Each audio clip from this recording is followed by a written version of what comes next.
How long ago was the last time you played? Yeah, I guess last year I had free international roaming, no extra charge. Yeah, no, I was surprised. And I did it in all 5 countries. No charge. I was really shocked. There was no. Oh, I lost my. This is the old part. I swear. Right, but right. It used to be that. Then I got a different phone. There was a group plan. It was less than $5. You know, whatever. But and the bonus was just free international. And it works too. They want to check the plan out. Especially if you travel. But I'm saying, really, he's getting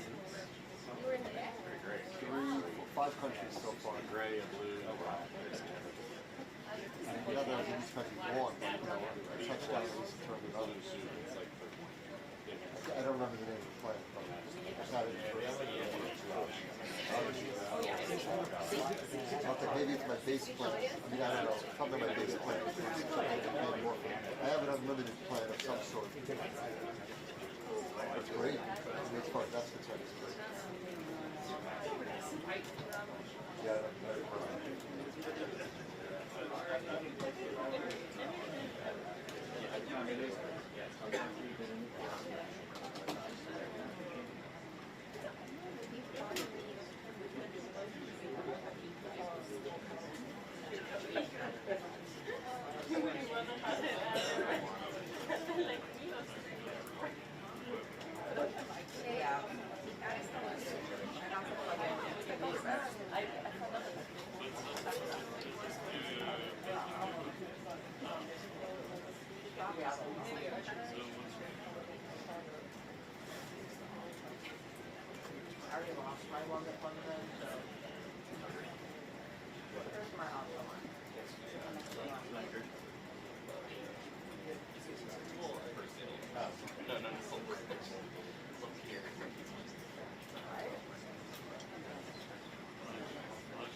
Yes.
Forces, yeah. So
money.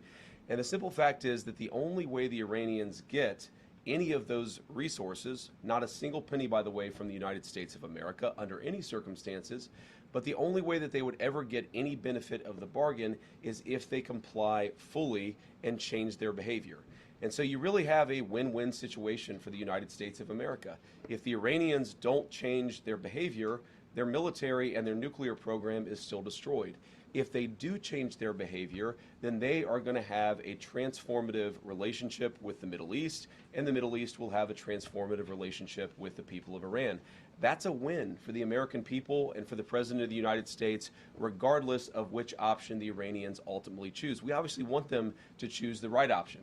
The interesting thing about their system, and I think it's important for the American people to appreciate this point in particular, is that there are real divisions within their country about how exactly to proceed. And what we've seen over the last couple of months is that the pragmatists within the Iranian system, the people who really do want to transform their relationship with the Middle East and with the world, those people are winning the argument. The United States wants those people to win the argument. The United States wants to have a better relationship, but in order for that to happen, the Iranians have to perform. And if they don't perform, as we've said before, they don't get any of the benefits of the bargain. So what I'd ask all of you is just to report honestly that the United States isn't giving up a cent of money to Iran, and even the economic benefits, the sanctions relief and so forth that comes along with this bargain only happens if the Iranians perform. So with that, I want to say thanks to all of you. It's good to be with you this morning, and I'll kick it over to questions. Let's start right over here to the right. Thank you, Mr. Vice President. I wanted to ask a follow-up on something you just mentioned. You talked about the possibility of the current Iranian leadership fundamentally changing their behavior. Do you think that the current Iranian leadership recognizes the leverage that the U.S. holds over itself economically and militarily enough to actually go forth with fundamentally changing their behavior over the long term and going about things differently? So I certainly think they recognize the leverage that the United States has over them. We've seen that in a number of our conversations. We've seen that just in their behavior over the last couple of days. They certainly recognize that the United States has great leverage. Will that ultimately lead to a change in behavior? I don't know. I've seen skeptics of the deal. People say the Iranians will never change their behavior. Well, maybe that's true, and if so, they don't get any of the benefits of the bargain. But isn't it worth trying? Isn't it worth seeing whether this incredibly weakened position that the President of the United States has put the Iranians under, whether that motivates them to change their behavior, not just vis-a-vis the West, but vis-a-vis the Middle East? And one of the interesting things about this is, the technical details of this we can, of course, get into. There are going to be any number of opinions about the negotiation, about where it's ultimately going to go. But I tend to think that you should trust the people who know the Iranians the best and who have the most to lose. What are the Gulf Arab states saying about this deal? What are they saying about this deal compared to the JCPOA in 2015? This is the Obama nuclear deal. Well, back then, they hated that deal. They felt like it empowered the Iranians to be bad actors across the region, and of course, that's exactly what happened. They were right about that. What are they saying about the president's peace deal? They're saying this is an amazingly transformative thing for the region because either way, we and the broader region win. Iran is weakened, their nuclear program destroyed, their economy in desperate straits, and if they change their behavior, big things are going to happen for Iran and for the world. If they don't, no skin off our backs. Either way, we win, and that's the way the president has set up this deal and this negotiation. Thank you, Mr. Vice Yep. President. Just a quick housekeeping question, which I think you answered in your topper, but did the 60-day period officially begin yesterday? I would say the 60-day period officially started today. It was signed late, and it may have even been signed technically, because of the time shift. I think it's signed technically today, Iran time. So, yes, the deal started yesterday. We're going to start the 60-day clock today. Go ahead. Can you help us understand President Trump's shift on his stance for Iran's ballistic missile program? Initially, it was a key objective to dismantle it. Yesterday, he said it would only be fair if they had some, if the countries around Iran also had some. So when and why did that change? And will the final agreement have any restrictions on these missiles? So we destroyed a substantial number of their ballistic missiles and their ballistic missile launchers themselves. It's not just the bullets, but it's the actual gun. And that's what we were extremely effective at in destroying during the last 3 months of the campaign. All the president said yesterday is that, of course, countries don't give up the right of self-defense. Israel doesn't give up the right of self-defense if Hezbollah fires rockets or drones at Israel. The Iranians don't give up the right of self-defense in their country, but we do expect that as part of the final deal, they are not going to be able to build the kind of missiles that can broadly threaten the entire world. And that's what the President of the United States said yesterday. And look, I mean, it's very simple. You can't tell a country, whether Israel or Iran, they're not allowed to have any self-defense. That's not what the president has asked. That's not what the president has requested. But as part of the final deal, what we want to see is Iran not funding regional instability, funding regional terrorism, and of course trying to rebuild their nuclear weapons program. That's the main thing. The nuclear weapons program is destroyed. It is gone. If the Iranians decided tomorrow to build a nuclear weapon, they simply don't have the capacity in order to do that. What we're trying to ensure is they don't rebuild that capacity, not just a year from now, 2 years from now, but many, many years from now, so that our children never have to worry about a state sponsor of terrorism having a nuclear weapon. Thank you, Mr. Vice President. You were just saying that you're hoping this deal would prevent Iran in the future from getting a nuclear weapon. But from what's been put out there of the MOU, I'm curious, how does the MOU reflect that in the future Iran will not in fact get a nuclear weapon? What's stopping them from down the road, to your point, rebuilding and restarting from where we were pre the war? Well, number one, they would have to get a lot of money in order to rebuild their nuclear program. You're talking about billions and billions of nuclear infrastructure that the United States destroyed. In order for them to rebuild that program, they would have to get a lot of money. And we have them in an economic chokehold right now that we're not going to release until they fundamentally change their behavior. What would that look like? That would mean a real inspections regime. That would mean a real enforcement regime. As the MOU contemplates, that would mean the destruction of their enriched stockpile. All of these things are the sorts of steps you're going to take if you're serious about ending your nuclear weapons program. And that, again, is why I go back to this fundamental trade that's built into the deal. They need money to do anything. Their economy is in absolute dire straits. But in order for them to get any integration into the world economy, they're going to have to show us and verify for us that they are changing their behavior. And that's why the deal is set up in the way that it is. Go ahead. President Trump said yesterday that he was going to blame you if the talks with Iran go sideways. Are you worried that he's going to make you the fall guy? No, not at all. I mean, I think the president was joking, but as he often does. But no, I think, look, the entire team has worked very well on this, and we've got this thing to a very good place for the American people. Now, I have seen some progressive criticisms of me personally saying, what experience does the Vice President of the United States have with hostile, high-stakes negotiations? And I would point those progressive critics to the fact that just 2 days ago, I spent over an hour on The View So I actually have great experience in very hostile negotiations, and I've used that. I mean, look, Joy Behar is way tougher than the Iranians, and she and I are best friends now. So we're going to get to a good place here. We're going to get to a good place. We're already at a good place. It's just a question of whether we can really get the icing on the top of fundamentally transforming Iran's relationship with the world. Go ahead. Thank you. A couple of just timing questions. How soon, as the MOU lays out, can Iran start selling any of its oil that has sort of been impounded, right, with the blockade? And two, can you sort of explain the Lebanon component to the MOU and how that front works and the enforceability of it? Yeah, so the Lebanon component, this is about regional peace, right? This is about regional peace. And what that means is we expect Hezbollah is not going to be firing rockets and firing drones at the Israelis. And we also expect that the Israelis are not going to be going wild in Lebanon, right? Both sides have to honor their end of the deal. Now, as you guys know, sometimes these ceasefires are a little messy. The President of the United States said this a couple of weeks ago, that a ceasefire in that region of the world just means they're shooting a little bit less at each other than they were before. What you've seen is radical progress in Lebanon, less shooting, less firing, but you're still going to have these little flare-ups from time to time, and that's just the sort of thing that we're going to have to manage through the diplomatic process. Secretary Rubio's been sort of the person on point.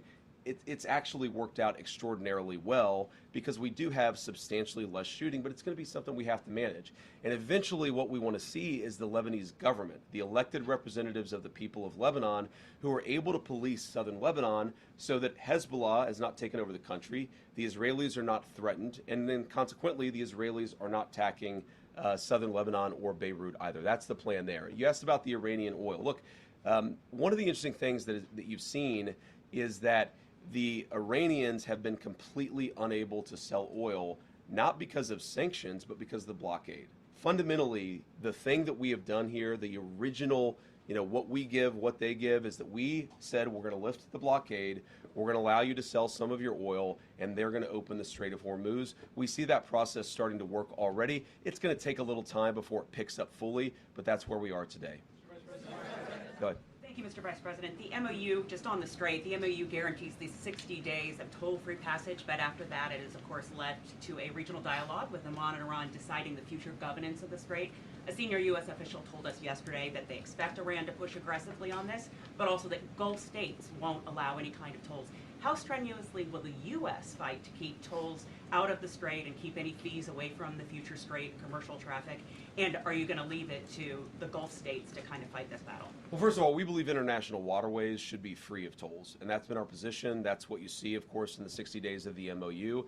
And when you say it leaves it open, it doesn't really leave it open, except in the sense that, of course, the final negotiation is going to set the terms of what comes afterwards, right? You said, I think that it's the Omanis and the Iranians, but it's actually the MOU contemplates that the Omanis, the Iranians, and the Gulf Coast Coalition together will figure out a proper security framework for the Straits in the future. And what I mean by that is that we don't ever want this to happen again. Right? That's not about tolling. That's about ensuring that the Straits are never used as a choke point for the global economy ever again. It's frankly not what the Iranians want. It's not what the Omanis want. It's not what the GCC wants either.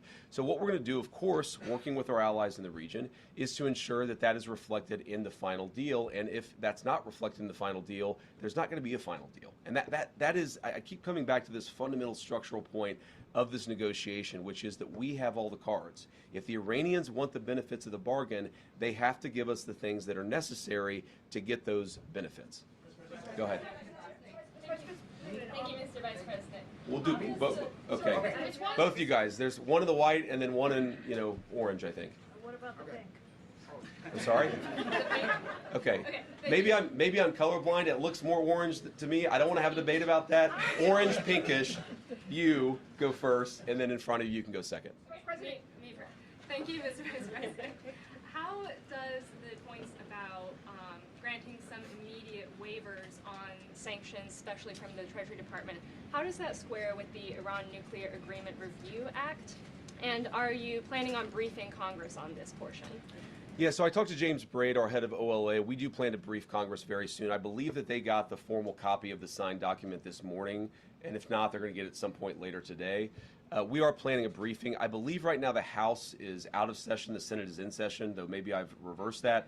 But we're going to ensure that the team briefs Congress and, of course, answers their questions. We've been doing that informally, of course, talking to a number of people in Congress just over the last week. We'll keep on doing that, and we'll have a formal briefing. I won't say exactly when that will be because it depends a little bit about session schedule. Your point about the sanctions is I'll go back to what I said earlier, which is really the choke point on Iranian oil was never the sanctions. We didn't see that as a major concession to the Iranians. Frankly, the Iranians didn't see that as a concession to them because what prevented them from selling oil was not the sanctions. They were selling plenty of oil without any discount because the sanctions were just fundamentally ineffective at that point. What the sanctions did do is move the Iranian financial system to sort of the shadow banking system. So by lifting the blockade, that's the significant thing that has changed. And by lifting the sanctions, we're actually going to be able to see a little bit where their financial system actually sends money and receives money. That's a real benefit to the American people, and that's really the only thing that has changed by the change in sanctions. Oh, sorry, I forgot that part of the question. No, we don't think so. We actually have an opinion from OLC we feel quite confident about that, Congress does, there are certain things that require congressional approval. There are certain things that don't require congressional approval. We feel quite confident that we can temporarily lift those sanctions without going to Congress and seeking their approval on that. Apparently, there's been reports coming out of Israel that Iran is already funneling oil money to Hezbollah even before this particular MOU was signed.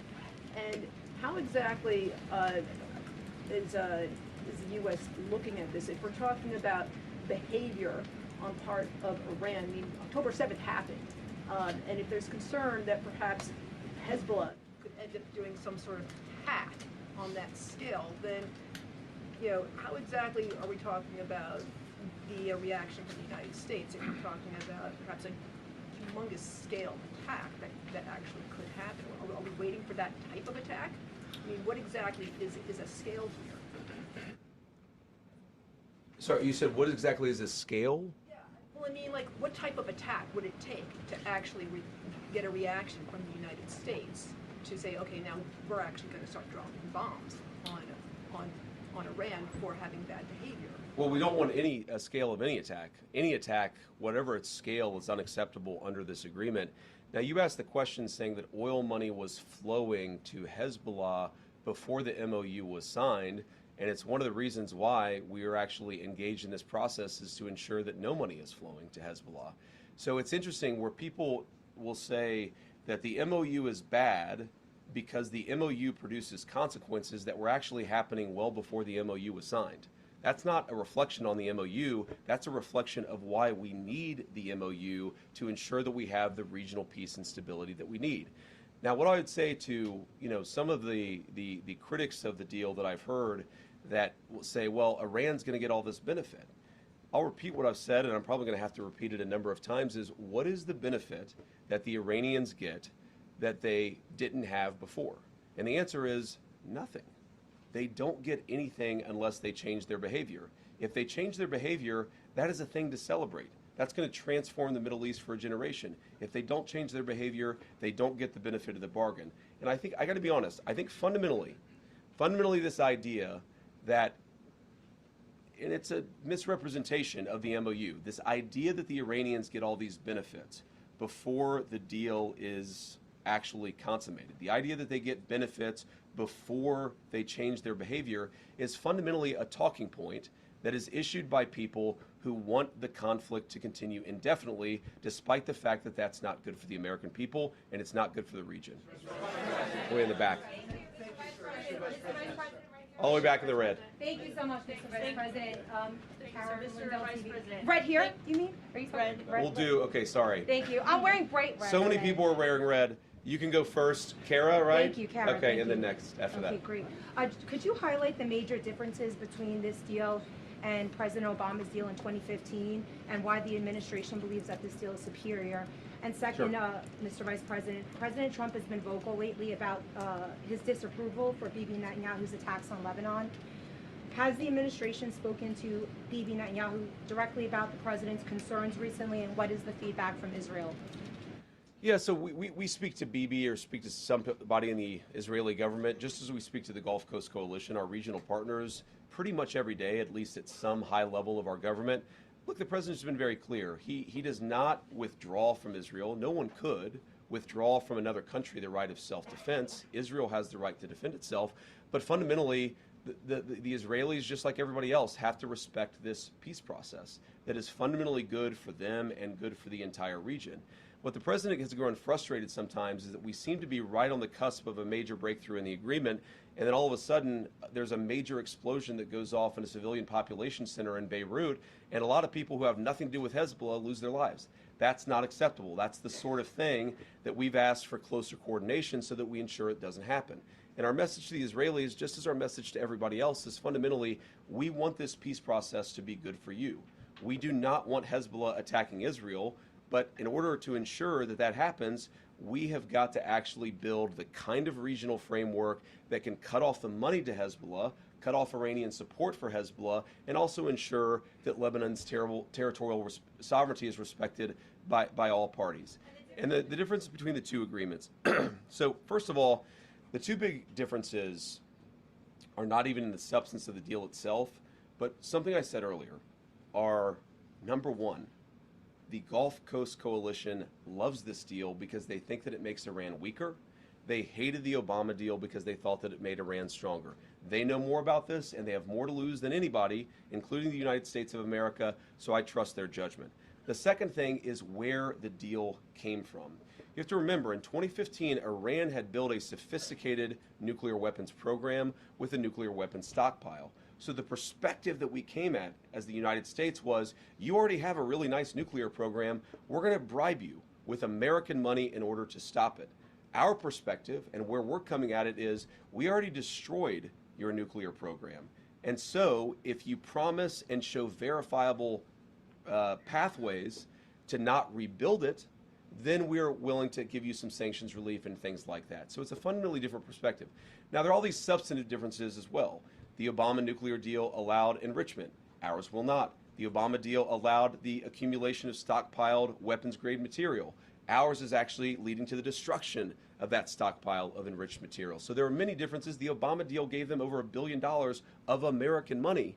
This deal gives them $0 of American money. So a lot of substantive differences, but I think the most important differences are where we're coming at it from a position of strength and the fact that our Gulf Coast partners love this deal. No, sorry. I said the other, all the way in the back. Thank you. Mary Margaret with the Daily Wire. The president has said that if Iran doesn't behave themselves, we're going to resume military action. So what is the red line for what Iran can do before they cross that red line and we do resume military action? Well, it's going to be a holistic approach where we look at their behavior. Are they funding terrorism? Are they leading to attacks of other people? Are they trying to get centrifuges to redevelop their nuclear weapons program? There are all these questions that we're going to ask about whether they've actually changed their behavior. Do they allow the inspectors in as they have promised that they would do, or do they refuse to allow those inspectors in? A whole host of things we're going to see. We're working towards a very successful resolution of this process. But again, it takes two to tango. And what the president's just saying is that we maintain economic, diplomatic, and military leverage that nobody else in the world has. So if the Iranians want to change, great. We're going to help them. If they don't change, we still got all the cards. Thank you. Yeah. Oh, sorry. In the blue jacket. Yep. This one right here. This one right here, Mr. Vice President. That's a Navy jacket. Should we have a debate about the difference between blue and Navy? Not that guy, because you give a speech whenever you ask a question. I'm going to give her an opportunity. Hold on. There's been a lot of frustration among Guys, you're speaking over the person who's asking the question. There's been a lot of frustrations with Americans, particularly about the gas prices. You touted the fact that they're coming down. The president has gone on through social touting this. But when should they expect to see gas reach that $3 threshold? Well, I'm not an economist, and I think even the economists would get this wrong, but the fact that you've seen gas come down about 65 cents a gallon on the national average, and the fact that you see oil prices that are basically close to where they were at the very beginning of the conflict, I think you're going to see a substantial reduction in gas prices. I'm not going to predict the exact price. If I was able to do that, I might be in a different business than politics. But we do think you're going to see significant relief at the pump on top of what we've already seen. Thank you, Mr. Vice President. You keep saying that Iran will only reap economic rewards if they comply and change their behavior. But under this deal, they are being allowed now to sell their oil freely. Again, how is that not a financial benefit? And they're being allowed to do that without making any new concrete nuclear commitments. So can you explain how is that not lopsided? Well, first of all, they've made very concrete nuclear commitments. They have committed to the destruction of the highly enriched stockpile that they have in their possession. But number two, all we've done is lift the blockade in the Straits of Hormuz. We basically returned it to where it was before the conflict. The blockade is off. We put that in after the conflict started. The straits are now open. That's not a new benefit to the Iranians. They were selling oil for many, many years, well before we ever put the blockade. We opposed that blockade. They stopped selling oil, and now we've lifted the blockade in order to promote the free flow of energy across the world. Go ahead. A U.S. official described having secured some of these quote-unquote gentlemen's agreements with Iran on certain aspects of the negotiation. So when it comes to highly enriched uranium, can you walk us through what's been secured, even in these kind of gentlemen's agreements, on how exactly they're going to get rid of the stockpile? Are there agreements on low-grade enrichment? How long is the moratorium on enriching uranium for Iran? And are any of these gentlemen's agreements written down anywhere? So some of them are written down, but fundamentally, whether they're written down or spoken, this is why we structured the deal that we did, because we don't trust words. We trust action, and we trust conduct. And so we're going to reward conduct, and we're not going to reward any words, whether they're written on a sheet of paper or not. There's a lot of discussion, the MOU, the gentlemen's agreements, the final deal. Words don't matter, ladies and gentlemen. We're about verification. And so what we're going to do is to say, if they do the things that they have promised to do, they have promised not to enrich. They have promised that they would allow inspectors in to destroy that highly enriched stockpile, and then, of course, it's not usable anymore. You take it somewhere else. They promised a number of things, and that's why the deal contemplates a number of benefits if they do those things. But it doesn't do anything if they don't actually meet those promises. Go ahead. Follow up on that, sir. Go ahead. If they don't follow through with their commitment, will the U.S. go back to imposing sanctions and the blockade, or does Iran get to keep some of the concessions that it has already secured? Well, first of all, the sanctions are still on with the exception of the oil sanctions, which I talked about were no longer effective. The purpose of the oil sanctions is to drive down how much Iran is charging for a price for a barrel of oil. Those sanctions had stopped being effective. The blockade is what's effective. And again, that's the thing that has changed in accordance with them opening the Strait of Hormuz. No sanctions will come off unless they perform the benefit of the bargain, and every sanction will come back on. Like hypothetically, let's say 2 years down the road, they've done what we need to see on the nuclear program, and we release the sanctions as the deal contemplates. Then they decide they're going to start rebuilding the nuclear program. Then, of course, those sanctions are going to come back on. And that's why it's really kind of like a dial. As they dial up their good behavior, we can dial up the economic relief. If they dial down their good behavior, we can turn it off. It's the good thing about having the leverage, and it's a good thing about being the United States of America, where we just fundamentally have so much influence in the world financial system. Go ahead. Thank you, Mr. Vice President. Thank you, Mr. Vice President. Leader Thune said it's unrealistic to get the Save America Act passed by attaching it to FISA, which is what the president's looking for. Do you believe this is possible? Well, why don't we try?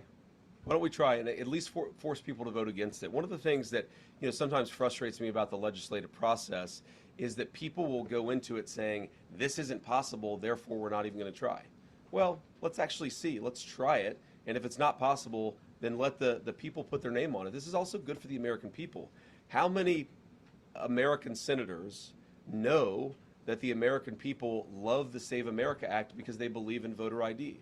But how many of those same senators don't want to vote for it because they know that the radical elements within their own party would punish them for it? Let people go on the record and actually answer to the American people, which is why I think we should do exactly as the president said. Rob.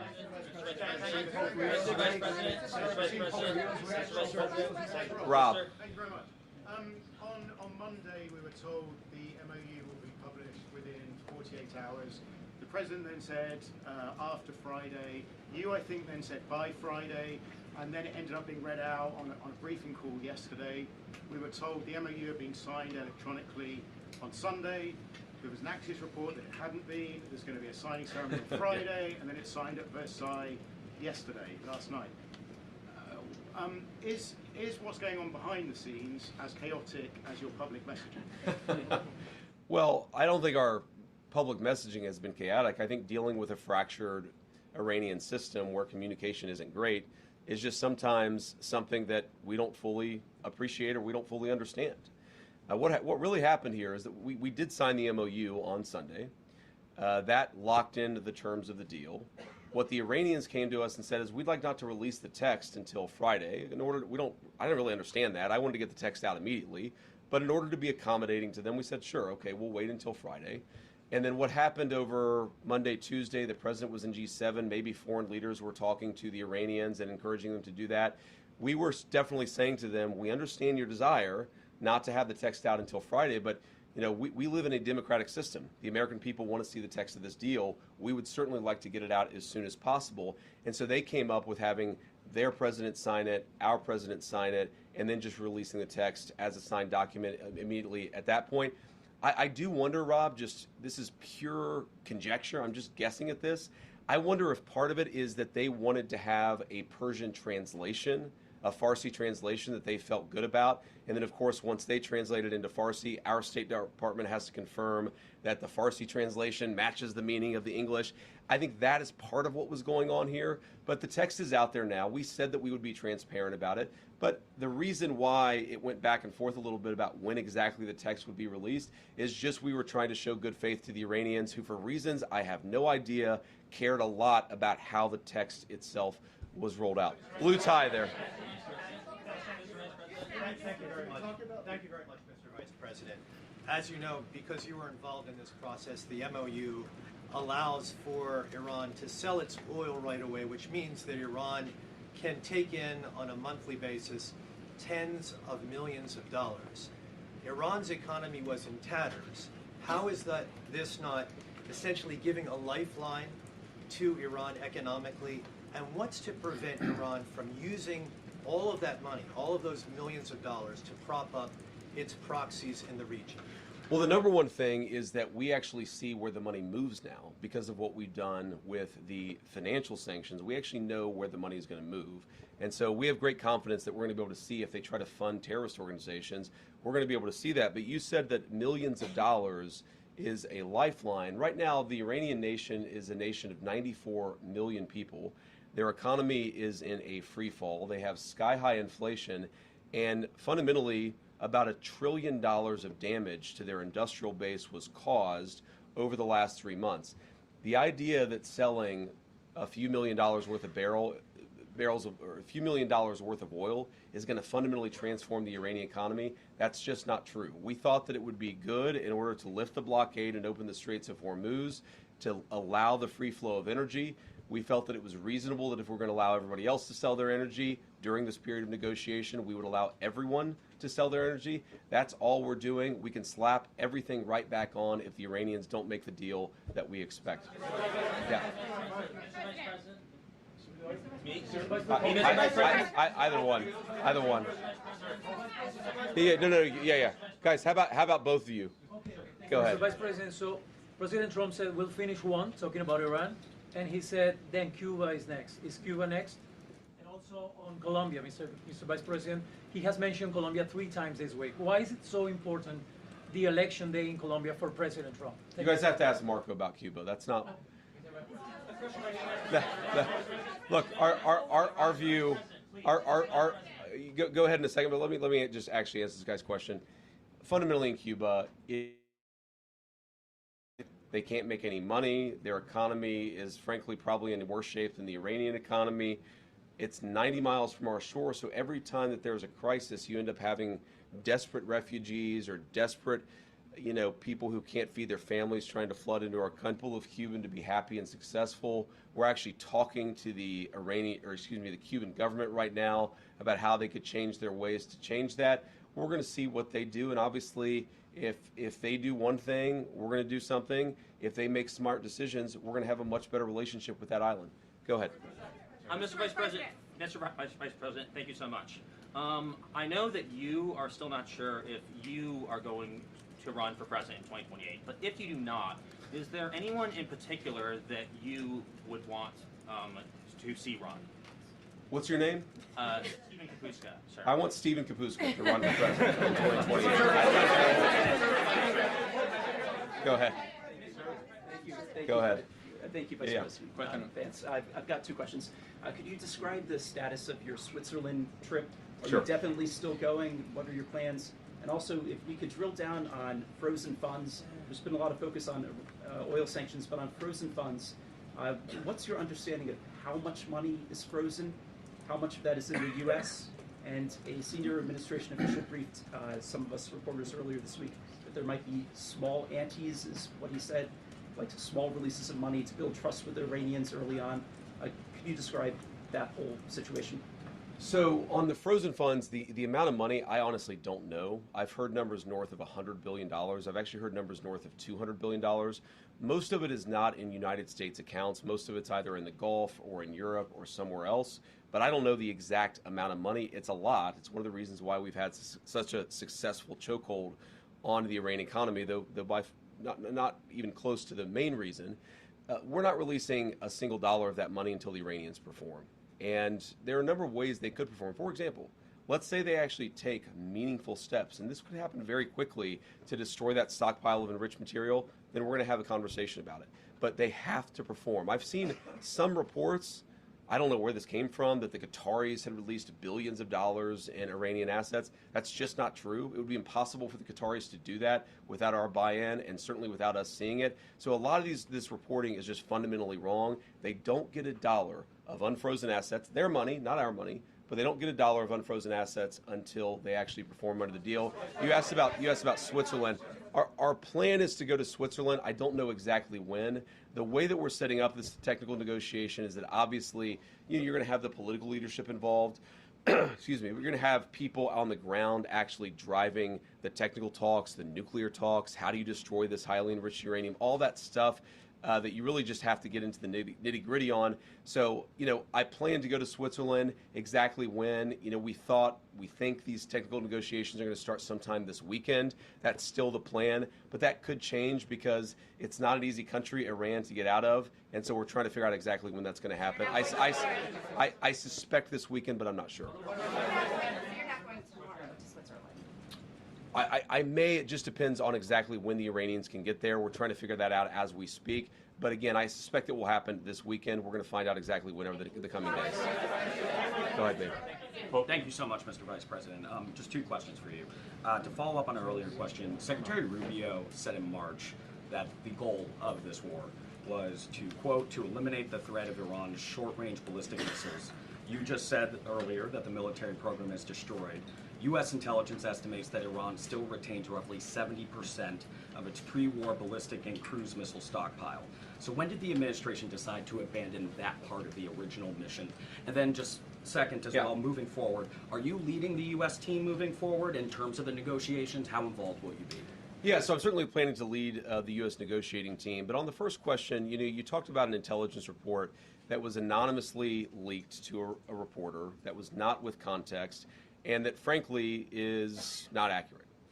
What has changed about the Iranian ballistics missile program is it matters much less the number of missiles they have, the number of bullets. What matters much more is the number of launchers they have, and importantly, the teams on the ground that have the capacity to launch those missiles. Their ability to launch missiles has been substantially degraded. Is it zero? No, but it's substantially degraded, and in that sense, we haven't abandoned the mission. We've accomplished that particular part of the mission. If you look at the Gulf Arab allies, and obviously the Israelis who faced a lot, the two of them together faced a brunt of these missile attacks, each of them feels substantially safer today from the Iranian missile threat than they did before. Obviously, that is something that we would like to continue. All the president said yesterday is that you can't expect any country to give up its right of self-defense. You have to have parity, and that's what the president of the United States was talking about. Go ahead. No, guys. Yeah.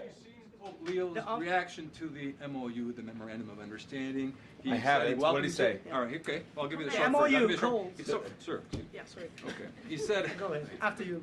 I'll give you the short version. All right. He says he welcomes the agreement between the U.S. and Iran.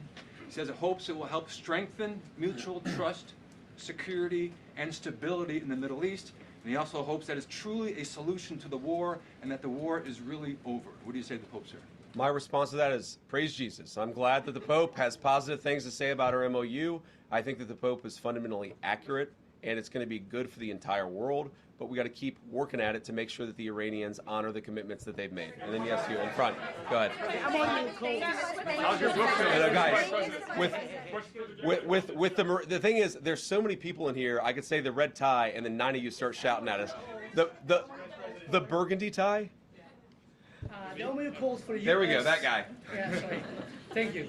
The MOU calls for a U.S. troop withdrawal from the Gulf region tied to the final deal. Can you say whether the drawdown will affect U.S. forces past Iraq and Syria, where American troops currently help protect Kurdish-held areas from Iranian-backed militias? Okay, so the drawdown contemplated, again, this is the final deal. This is assuming that the Iranians comply, that they give us verification, that they take real substantial conduct towards this peace agreement. What we're saying is that we will withdraw troops to the pre-conflict level, meaning we're not going to keep a couple of extra aircraft carrier groups over there. The Iranians don't want that. Frankly, we don't want that either. Go ahead. Yeah.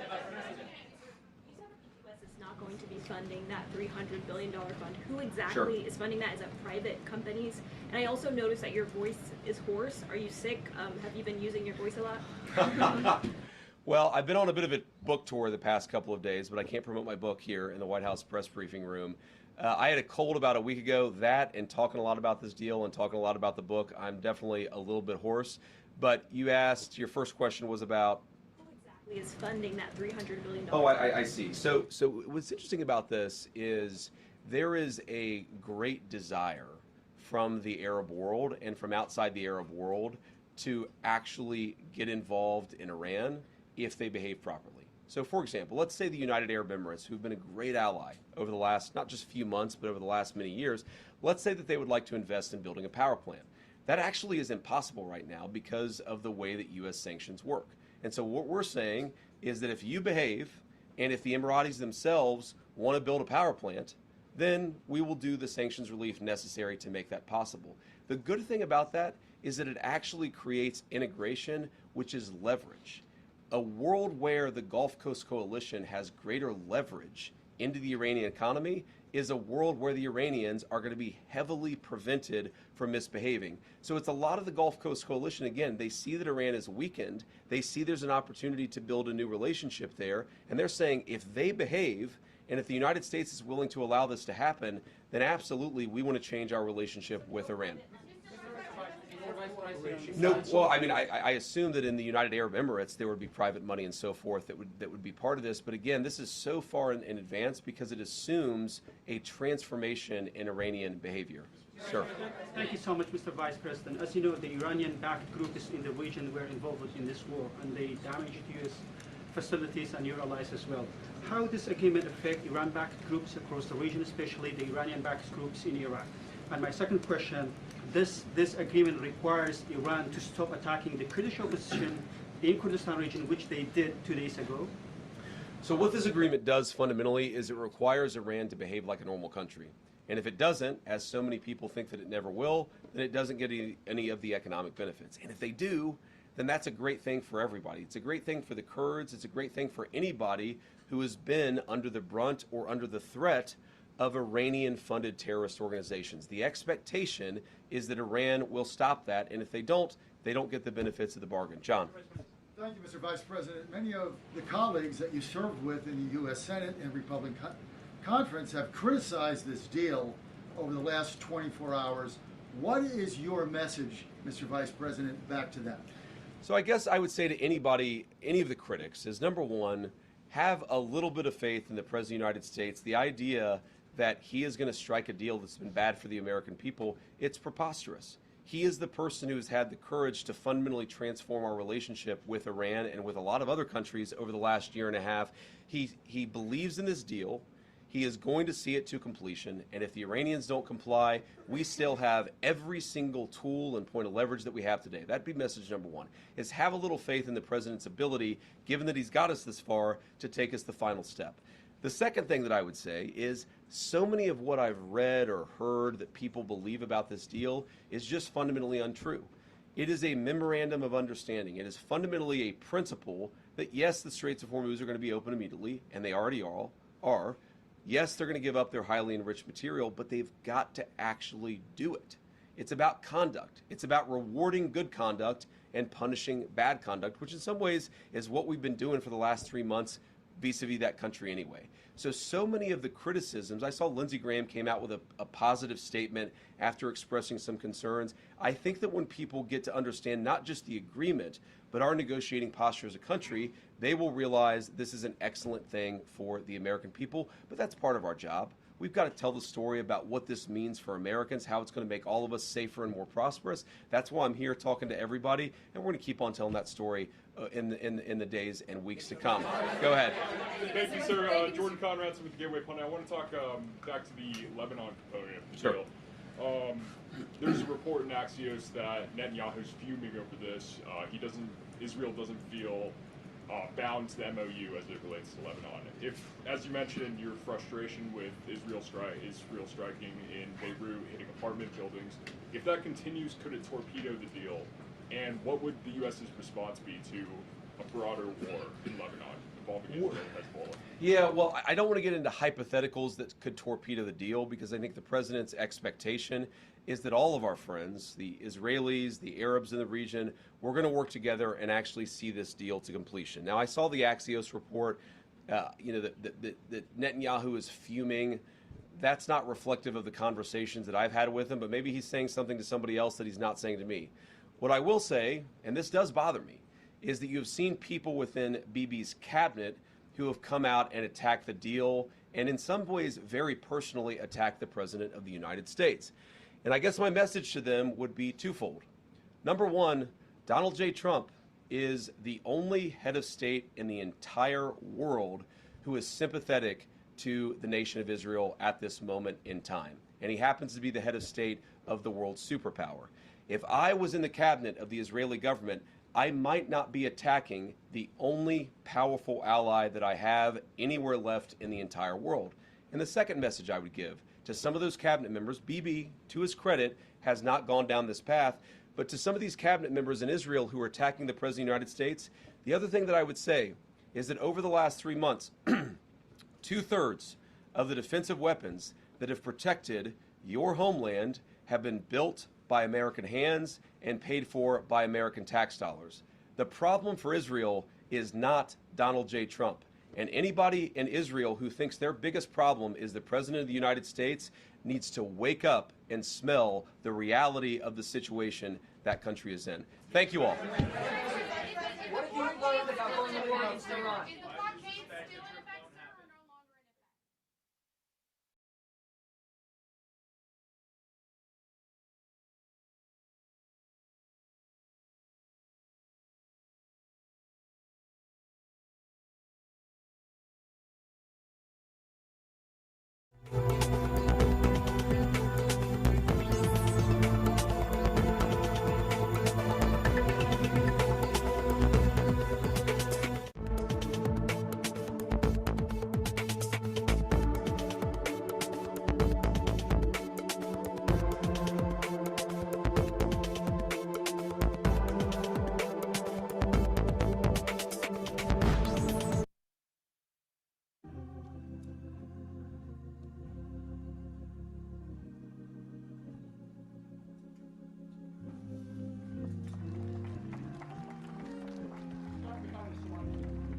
Sorry. If you're a praying person, would you pray with us? Gracious God, we bow our heads in gratitude on this holy ground. We thank you for the long arc of justice you have bent toward freedom, for the founders who confessed that all are created equal, for the abolitionists and the marchers, for the women who claimed the vote, and for the saints who crossed the bridge at Selma, trusting that you walked beside them. Generation after generation, you have widened the circle of belonging. And so we come to give thanks for the man whose name this center bears, a son of many places who answered your call to serve, who stood where no Black American had stood before, and who reminded a weary nation that hope is not a platitude, but a call to action, and who was not just concerned with nations, but with neighborhoods. We thank you for his deeper wisdom, that our differences are not a threat to be feared, but a gift to be welcomed, a source of strength and of greater understanding. Neighbor to neighbor, stranger to friend, he showed us the quiet power of listening, of showing up, and of in believing one another.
That little kid at 14 already knew what direction life was pushing them to. Ain't no easy childhood, ain't no luxury life. Worked all day long just to eat at night. That was the rule for the fam, cousins, brothers too. So the young boy grew up way too soon. School, toys, fun, all felt fake. Couldn't even understand what life was supposed to be like. Working since 9, ain't had time for school. Dreams on pause, life was cold and cruel. All I kept thinking was, why I gotta grind this young? Yeah. Mama said, this harvest, the only way we survive, son. Going through pain, she ain't even wanna explain. Working all day while we dancing in the rain. Tears in her eyes, but she still kept a smile. I told her, mama, don't worry, we gon' make it out someday. I'ma lock in, stay focused, find a better way. Even broken, tired, I still have faith. At 17, moved out to the big city lights. Big dreams, ambition shining bright. Tall buildings everywhere, tech all around. Young dude hungry, trying to hold it down. Learning every day, leveling up my game. Knew one day they remember my name and tell my mama you ain't gotta stress no more. Cause your son made it now, I got us for sure. Work hard, stay focused, never switch lanes. 20 years past, didn't even feel the change. Built a family, got 3 kids, found love too. Everything I once dreamed finally came true. And since 9, ain't had time for school. Dreams on pause, life was cold and cruel. All I kept thinking was, why I gotta grind this young? Mama said, this harvest, the only way we survive, son. Going through pain, she ain't even wanna explain. Working all day while we dancing in the rain. Tears in her eyes, but she still kept a smile. I told her, mama, don't worry, we gon' make it out someday. I'ma lock in, stay focused, find a better way. Even broken, tired, I still have faith. Mama, come see what I got for you. A real home food in the fridge, big TV too.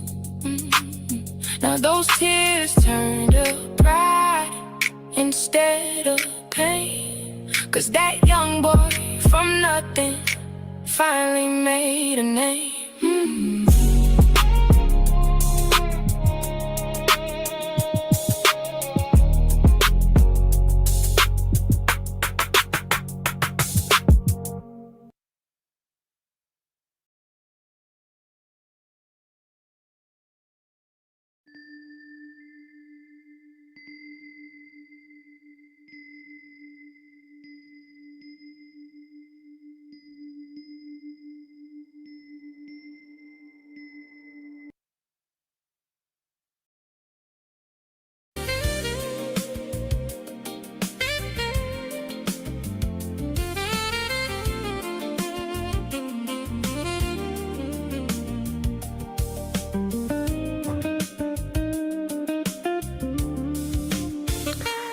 Hello everyone, hi, welcome to Lay's Real Talk. Happy Tuesday. Well, people were trying to figure out who the moderator is tonight. Is it Nicole or Chris? Oh, it is Chris. Someone guessed it right, it is Chris. Hi Chris. Okay, good to see you. It's Tuesday. It doesn't feel that way. It feels like Friday for some reason. All right, well, welcome back. China has been presenting the world with 2 completely different realities. One exists on TV screens, the other exists on the streets. In the past few days, if you have been watching China's official evening news, while also scrolling through online videos leaked from China, you might have felt as though you were suffering from a kind of political schizophrenia, because within the same week, it felt as though we were looking at 2 completely different countries existing side by side. Interestingly enough, there's an anonymous Chinese official who offered his own explanation for this phenomenon. And according to him, there really are 2 different nations living inside the same China. I'll come back to his remarkable theory later. It's worth it's worth a live stream. It's anything that you've it's not like anything you've heard of. But first, let's start at the very top of the pyramid. Yesterday was June 15th. Do you know what that day was? It was Xi Jinping's 73rd birthday. Now, under normal circumstances, CCP leaders do not publicly celebrate their birthdays. That has been the case since Mao Zedong. State media says nothing. Even when foreign leaders send birthday greetings, Chinese state media usually ignores them. But this year was different. On the 15th, CCTV prominently featured a 6-minute political documentary titled Comrade Xi Jinping, the Communist Party member. Yes, that's the title. For all practical purposes, it looked very much like a carefully orchestrated birthday tribute, which raises an interesting question. Was breaking the rule an expression of loyalty to Xi Jinping, or was somebody playing a very sophisticated political prank? I ask that because there is one line repeated throughout the documentary. It emphasizes that Xi Jinping's primary responsibility is, quote, working for the party. Now think about that for a moment. Not working for the country, not working for the people, but working for the party. And that wasn't the only unusual event that day. At Beijing's Great Hall of the People, the CCP held a high-level national party building work symposium. Okay, this party building is not party, it's CCP party building. More importantly, the party officially unveiled a brand new ideological slogan, and it's called Xi Jinping Thought on Party Building. And the meeting was held at a very high level. 2 Politburo Standing Committee members attended. Cai Qi delivered the keynote speech. Discipline Chief Li Xi was also present. Organization Department Chief Shi Taifeng chaired the meeting. And in his keynote speech, Cai Qi instructed the entire party to, quote, study Xi Jinping's original works, learn the original texts, and understand the original principles. Okay, that's what he said. And he also reminded the party to firmly safeguard the so-called 2 upholds, upholding Xi Jinping's core status as the party leader and upholding the authority of the party central leadership. Now, under normal circumstances, having a major symposium convened in your honor and having an official doctrine attached to your name represents the highest form of political prestige within the CCP system. But this newly unveiled Xi Jinping Thought on party building feels somewhat awkward, because when you strip away the packaging, what do you actually find? It's simply Mao-era political language wrapped in new packaging. And what makes it even more ironic is that Xi Jinping Thought has already spread into virtually every corner of Chinese political life. There is Xi Jinping Thought on economics, Xi Jinping Thought on rule of law, Xi Jinping Thought on culture, on ecology, on military affairs, on diplomacy. And if you really think about it, China hasn't been doing well in any of those areas where his thoughts were the leading guidelines. And now we have Xi Jinping Thought on party building. At this point, some observers have begun wondering if Wang Huning, the party's chief political theorist, has quietly dug a giant theoretical pit for Xi Jinping. Because Xi Jinping is increasingly being placed on an ideological shrine that fewer and fewer people inside the system genuinely respect, and even fewer truly believe in. Now, being on a shrine that no one believes in only means she is increasingly being mocked. And that makes this a risky move. The reality is that many officials no longer buy into these ideological campaigns. Very few people in China today genuinely believe in Mao-era political doctrine. So officials publicly study the text and pledge loyalty. Privately, many complain bitterly. So the result is a bureaucracy filled with people performing loyalty rather than genuinely believing it. Everyone becomes a political actor. What you get is performative loyalty, pseudo-loyalty. Now, if that sounds like an exaggeration, let me introduce you to someone who claims to be living inside that system. Recently, an anonymous Chinese official published an essay or sent an essay to one of the social media influencers who published it. But that essay immediately caught many people's attention. Why? Because he wasn't writing as a dissident. He wasn't writing as an academic. And he certainly wasn't writing as a foreign critic of the CCP. He was writing as someone who describes himself as a member of the system itself. And in many ways, his essay reads like a rare glimpse into how some officials inside the party state actually view the world around them. So he begins with a remarkable observation. He said, first of all, among rank and file civil servants within the system, there are actually quite many who are unhappy with Xi Jinping personally. The reason is simple, he said. His abilities and judgment are nowhere near as impressive as official propaganda makes them out to be. Much like Mao Zedong, he often acts recklessly and then expects us to go out like missionaries and sell his ideas at the grassroots level. Okay, that's his quote. That's a quote from him. But what really caught my attention was not his criticism of Xi Jinping. It was his explanation of how the system sees itself. So according to this official, many things that appear irrational to ordinary people actually make perfect sense once you understand the internal logic of the regime. And he puts it like this. He said, my own experience comes mainly from working within the bureaucracy in northern China. Over the years, I've come to realize that many things appear absurd, cruel, or even incomprehensible when viewed from the perspective of ordinary people. But if you look at them through the ruling logic of the regime itself, they often make perfect sense. Only those of us who live on the state's payroll can really decipher some of it. And then he presents a fascinating idea. He argues that modern China is not really one country. It is two countries living side by side. One country consists of those inside the party state system, people whose careers, salaries, benefits, and futures are tied to the CCP. The other country consists of everyone else. He says the real problem is that most people fundamentally misunderstand how the system sees society. As he puts it, he said, everyone needs to understand one basic fact. People outside the CCP system are not regarded as citizens in quite the same sense. Those inside the system and those outside the system may appear to live in the same country, but in reality, it often feels as though they live in two different countries. We are one country, you are another. That's what he said. That's a remarkable statement, isn't it? And it gets even more interesting. The official then borrows a term that some Chinese commentators have used before. It's called the Chinese Soviet. His explanation is fascinating. He writes, he said, one way to think about it is this. He said the Chinese Soviet colonized the physical shell left behind by the Republic of China on the mainland.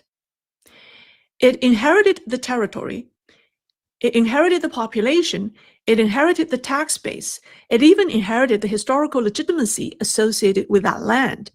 But the only people it truly recognizes as its own citizens are those who belong to its internal political system. Think about what he's saying. And that distinction changes everything. Okay, so he continues.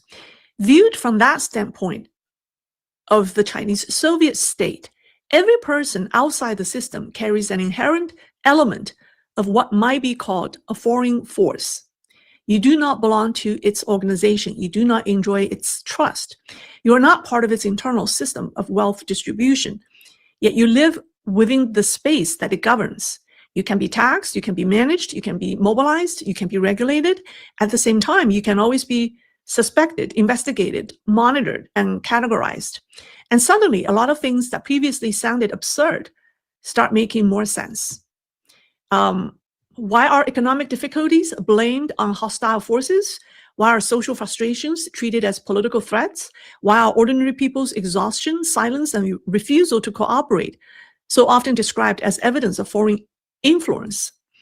The official's answer is simple. Because from the perspective of the system, if you're not one of its people, if you do not belong to its organization, and if you do not accept its narrative, then you already occupy an outside position. You are already, in a political sense, foreign. And that leads to perhaps the most thought-provoking line in the entire essay. The official argues that most people misunderstand what the CCP means when it talks about foreign forces. Most people assume the term refers to geography, the United States, Japan, Taiwan, Europe, so on and so forth. But according to this official, geography is often beside the point. What the system really means by foreign forces is anyone who exists outside the ruling community of power itself. And that brings us back to the so-called lying flat movement. The official, you know, there's the CCP propaganda always has a claim that the lying flat movement is being or was being incited by foreign forces. And this official argued that this statement, this slogan, should not be simply dismissed as a stupid statement. because the regime is not necessarily talking about foreign countries behind the lying flat movement. It is talking about people who no longer actively participate in the system's goals, people who withdraw, people who disengage, and people who stop believing. In that sense, many ordinary Chinese citizens who choose to do nothing and lie flat have already become foreign in the eyes of the system. And now, according to this official, that same phenomena is spreading inside the party state itself. More and more people inside the system are becoming passive, becoming disengaged. More and more are going through the motions without genuinely believing. Excuse me. And that is what the leadership is actually worried about. If you're unhappy with the emperor, naturally you will not work wholeheartedly on his behalf. And if people stop working wholeheartedly, everything becomes superficial. Once everything becomes superficial, the entire administrative apparatus begins operating as an idle machine, spinning in place. People still occupy their positions, they still collect their paychecks and receive benefits, but their execution, motivation, and loyalty are waned or even gone. And this is where the phrase foreign forces takes on a completely different meaning. Because from the perspective of the center, or in this case, the top leadership, the logic is straightforward. You're simply a passive, silent, low efficiency fiscal burden. And therefore, your decision to lie flat is no longer treated as a personal choice. Excuse me. It becomes a political problem, perhaps even evidence of foreign infiltration. And then he gave another example. And this is the policy of encouraging elderly people to return to work. That was actually a policy that the CCP announced, I believe, a couple of months ago in the beginning of the year, which shocked people at the time. Because with youth unemployment already so high, why would the government want elderly people to stay in the workforce or even return to work? Many critics argue that the regime wanted poor rural seniors to work until the day they die. But the official challenged that interpretation. Think about it. He said, does the central government really not know what life is like at the bottom? Of course it does. Millions of elderly farmers receive pensions of barely 100 yuan a month, which is about, 100 yuan is about $15. They have little savings, almost no social security, and children who are often themselves the only child, caught between caring for aging parents and raising children of their own. Even without any government encouragement, many elderly people have no choice but to keep working. The situation is already deeply unhealthy. On one hand, they continue working to reduce the burden of their children. On the other hand, years of labor and physical exhaustion often shorten their lives, which is a grim way to reduce the family's long-term elder care burden. So for these people, for these elderly people at the bottom of society, there's no real re-employment choice because there's no choice at all. So if the policy is not really aimed at them, then who is it for? According to this official, the real beneficiaries are people inside the system who do not want to retire and do not want to surrender power. Veteran officials, retired leaders, people who control resources, positions, approval authority, and personnel appointments, aka people like Xi Jinping. Retirement means losing power. And losing power means losing the ability to continue directing benefits and opportunities toward their children, relatives, friends, and allies. And viewed through that lens, rhetoric about encouraging the elderly to return to work serves another purpose. It helps legitimize the continued presence of aging elites inside the power structure. Like I said, Xi Jinping is what, 73 years old? So for elderly people at the bottom, working in old age is about survival. For elderly people inside the system, working in old age is about preserving power. That, he argues, is the difference. That is why policies appear to be directed at society as a whole, or are actually serving the preservation of power and the distribution of benefits and wealth within the system itself. Ordinary people or outside observers like us see absurdity. People inside the system see an arrangement of interests. We think the policy is irrational. They see it as protecting their own people. You think it doesn't understand ordinary people's struggles? This official argues that it understands those struggles perfectly well. They simply were never their first priority. As he sees it, this is one of the fundamental operating principles of CCP politics. The system distributes resources and benefits. Those who hold power use policy to extend the life of that power. And the situation facing many young officials today follows the same logic. They were originally part of the system's support structure. But as fiscal pressure grows, loyalty declines, and their usefulness diminishes. They're gradually being redefined as a problem population. They're no longer viewed as insiders. They are becoming a burden. Those without connections, powerful families, or factional protection are precisely the people most vulnerable to being reduced, managed, reclassified, and eventually pushed aside.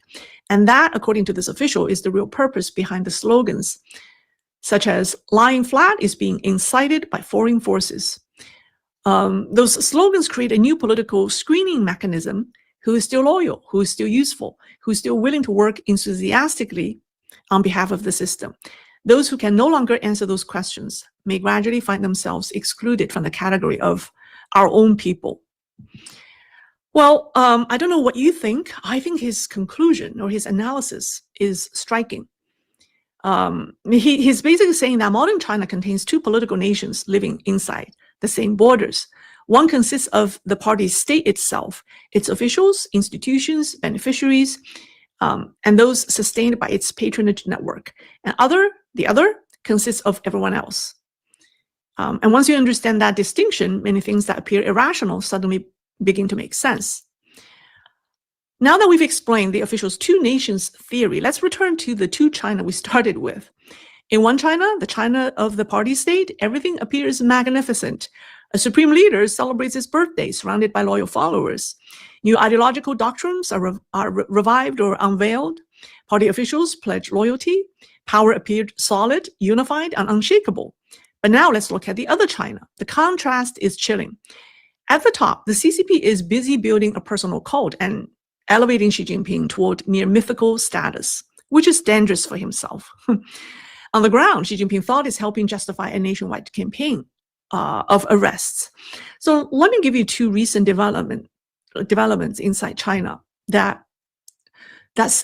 a perfect explanation of this two China state.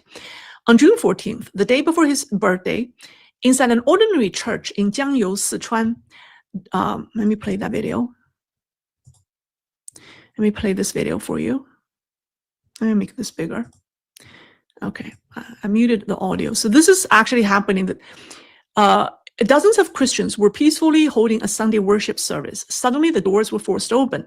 Roughly 60 to 70 people stormed inside. There were police officers, SWAT teams, officials from Civil Affairs Bureau, local township leaders. The entire site was locked down. Everyone's identification was checked. Buses and police vehicles were brought in. In the end, 33 people were taken away by force. Among those detained were elderly believers in their 70s. Okay, this was another event, which I'll come back. Let me just stay here. Okay, this is the church service. Those detained were elderly believers in their 70s, and there were even infants still being carried in their mother's arms. The church targeted in the operation was called Autumn Rain Covenant Church, one of China's most closely watched house churches. And there's one detail that really stands out. Two of the elders who were detained had been elected by the congregation only the night before. Less than 24 hours after being chosen or elected, security forces arrived and took them away. A complete sweep. And this is not an isolated case. Earlier this year, in January, church leaders reportedly disappeared again following another police operation. Now let's rewind the clock by 2 days to June 12th. It happened in the Wuchang district in Wuhan. Let me play the video for you. Hundreds of homeowners took to the streets. Their complaint: authorities were preparing to build a hazardous waste lab near residential neighborhoods. The project triggering the protest is called Central China Regional Hazardous Waste Environmental Risk Prevention and Control Center. The name sounds harmless, but according to project documents, okay, let me just tell you a little bit about them. The facility would handle approximately 30,000 hazardous waste operations every year. The chemicals involved reportedly include highly toxic materials such as hydrogen chloride and nitrogen oxide. And in addition, plans reportedly include a radiation analysis lab. And where is this facility being built? Not in the industrial zone, not on the outskirts of the city, but in the heart of Wuhan, surrounded by residential communities. One residential complex is only 27 meters away. Within 500-meter radius lives tens of thousands of residents. Even the Hubei Provincial Library is nearby. Now, China plans to build 6 such regional centers. The facilities in Beijing, Guangzhou, Nanjing, Shenzhen, and Xi'an are all located in remote suburban areas. Only the Wuhan project is being placed directly in the middle of a densely populated urban district. So residents fear what could happen if a serious accident were ever to occur. And recently, there were similar accidents that happened in Guangzhou in a similar lab. And what made matters worse was that many local residents say that they were never properly informed about the nature of the project. Some homeowners claim they only discovered what was being built months after construction had already begun. By June 12th, frustration boiled over. Residents confronted the construction site and clashes broke out. So let me continue to play the video.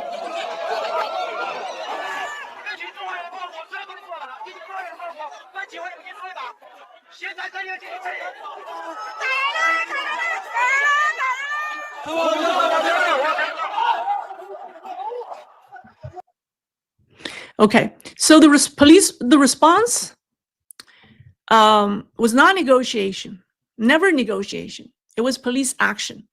Some homeowners were knocked to the ground by security personnel and unidentified plainclothes individuals mixed in the crowd. And that evening, the authorities moved in. They handled it the same way they often do. Police cleared the area and carried out arrests. Some people were arrested. Online censorship, deleted posts, restricted communications, internet blackouts, and attempts to control the narrative. And there's another detail worth noting. According to local residents, this project was originally planned for Hunan province, but it encountered strong opposition there before eventually being relocated to Wuhan because allegedly a deputy governor of Hubei province pledged loyalty to kind of and sign up for this lab in his territory. However, Wuhan is a city that has been forever associated with concerns about laboratory safety that's tied to public health risks. And now, once again, residents in Wuhan find themselves confronting fears surrounding another controversial laboratory project again. And that brings us back to the two Chinas. On one side, the party state is celebrating a new chapter of Xi Jinping thought and the absolute authority of the regime. On the other side, ordinary citizens are fighting over questions of faith, property rights, public safety, and the basic right to access their bank accounts, and the basic right to protect their families. Whether you agree with this anonymous official or not, his essay offers a fascinating and cruel, or I say a fascinating window and a cruel insight into how at least some people inside the system understand the world around them. For the longest time, outside observers like me have struggled to explain why the CCP often seems disconnected from the concerns of ordinary people. The official's answer is surprisingly simple. The system is not necessarily malfunctioning. It may be operating exactly as it was designed to operate. The first priority is not serving society, it's never serving its people. Its first priority is preserving itself. And once you look at China through that lens, many things that previously appeared irrational begin to make a lot of political sense. Perhaps that is why the most memorable line in that essay was that simple line. we are one country, you are another. And so the greatest divide in China today is not between China and the West. It's not between socialism and capitalism. It's not even between the rich and the poor. It's between the party state and the people it governs. One country, two nations. But the distance between the two appears to be growing wider every year, every month, I think. And then the relationship between these two nations are tumultuous. It's going in the direction that's going to be serious trouble for the party state. That's what I have. I provided a link to the original essay in the description. If you want to read the Chinese, I pretty much gave you everything what was written in the essay, but just in case you want to read it, it's in the description. All right. Let me see. I feel like I need to play a song just to inspire myself a little bit. What do you think? I want to play that June 4th Tiananmen song because it's very memorable. How about if I play that? Okay? All right. Here we go.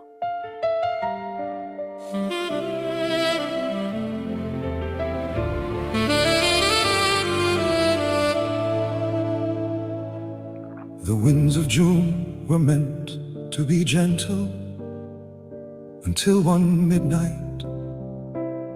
An old photograph crossed the years and showed me another time. They taught me silence, taught me obedience. I thought forgetting was fate. Then I looked beyond the walls and saw you standing in their way. No armor, no weapon in hand, just a white shirt and belief. As the darkness moved closer and closer, you stood between the sunset and grief. This is the weight of June, resting on history's chest, a single figure against the current, yet showing us humanity's best. Time tried to erase your name, but it could not erase the light. You left your spirit in the square and courage for another night. Then I saw a boy on a bicycle, red ribbons dancing in the air. Someone asked why he kept moving forward. He smiled as if the answer was already there. Because I have to. Then he rode on into the distance until he became part of the light. Only years later did I realize why some hearts refuse to let go. The city sleeps beneath the silence. The streets remember what they saw. Though the voices faded into darkness, the truth still lingers in us all. This is the weight of June, resting on history's chest. No armor, only conviction, yet standing at our very best. The night is still quiet, but your smile remains forever, June. Forever that white shirt. The summer came so quietly, the trees were dressed in green, and somewhere in another June, they are forever 19.